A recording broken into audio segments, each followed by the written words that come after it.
Dubai में एक average rider का रहना खाना प्लस में पेट्रोल का खर्चा कितना है?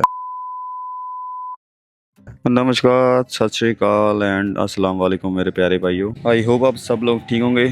जैसा कि आप सभी को पता ही है, मैं लास्ट 1 ईयर से दुबई के अंदर हूँ और मैं यहाँ पे कर रहा हूँ तालाबात में as a food delivery rider का। बहुत से फॉलोअर्स जानना चाहते हैं कि एक एवरेज राइडर का दिन का कितना खर्चा आ जाता है। तो सबसे पहले दोस्तों बात करेंगे खाने को लेके। तो डे में आपका 20 से 25 दिरहम का खर्चा खाने में आ जाता है। अगर आपकी बाइक 300 से 400 किलोमीटर चलती है तो आपका 20 दिरहम का पेट्रोल का मान के चलो। इसके अलावा मैं दे रहा हूँ अभी बेड स्पेस का 600 दिरहम। अगर 600 दिरहम को 30 दिन के हिसाब से डिवाइड किया जाए तो ये करीब करीब 20 दिरहम बनते हैं। इसके अलावा 70 दिरहम मैं पोस्ट पेड सिम का पे करता हूँ जिसमें कि अनलिमिटेड इंटरनेट रहता है। तो ये करीब 2.5 दिरहम पर डे के हिसाब से पड़ता है मेरे को। कुल मिला के ये 68 या 67 दिरहम बनते हैं। तो यही है एक एवरेज राइडर का डे का खर्चा। इसी के साथ दोस्तों हम बढ़ते हैं अपने ब्लॉग की तरफ। तो आज हमारा रहने वाला है 30 दिन में इंडिया के 1 लाख रुपए कमाने का 17वां दिन। तो सुबह के 9 बजे उठने के बाद मैं रेडी होने लगता अपनी ड्यूटी के लिए। रेडी होने के बाद मैं अपनी बांधता हूँ सेफ्टियाँ बांधने के बाद डायरेक्टली निकल जाता है जोन की तरफ।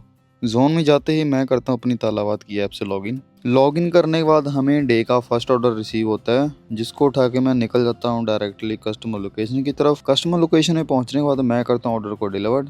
इसके बाद हम डे का सेकंड ऑर्डर उठाते हैं जो कि एक फार्मेसी का ऑर्डर था। तो मैं ऑर्डर उठा के निकल जाता हूँ कस्टमर लोकेशन की तरफ। पहुंचने के बाद कस्टमर को ऑर्डर डिलीवर कर देते हैं। इसके बाद हमें दिखता है कि कुछ कबूतर दाना चुग रहे हैं पत्थरों के बीच में से। तो इनकी भूख को देखते हुए मैं वहां से ही चावल खरीद के इनको डाल देता हूँ। कबूतरों को खाना खिलाने के बाद मैं कर देता हूँ अपनी ड्यूटी वापस से स्टार्ट। इस वाली सुंदर सी बिल्डिंग में ऑर्डर डिलीवर करने के बाद अभी आता है रात का टाइम। तो आज हमने रात के टाइम सिर्फ 10:30 बजे तक काम किया बिकॉज मुझे दूसरे दिन गैराज में कोई काम था, इसीलिए मैं जल्दी पहुंच के घर पे जाके सो जाता हूँ। तो आज हमने 10 घंटे और 8 मिनट काम करने के बाद 14 ऑर्डर डिलीवर किए हैं और जिसकी हमारी अर्निंग 146 दिरहम है। अगर आपके मन में इस फील्ड के रिलेटेड कोई सवाल है तो आप हमसे कमेंट बॉक्स में पूछ सकते हैं। तो आज का ब्लॉग यहीं पे होता है ख़त्म। सो मिलते हैं ब्लॉग के अगले दिन में। Bye bye.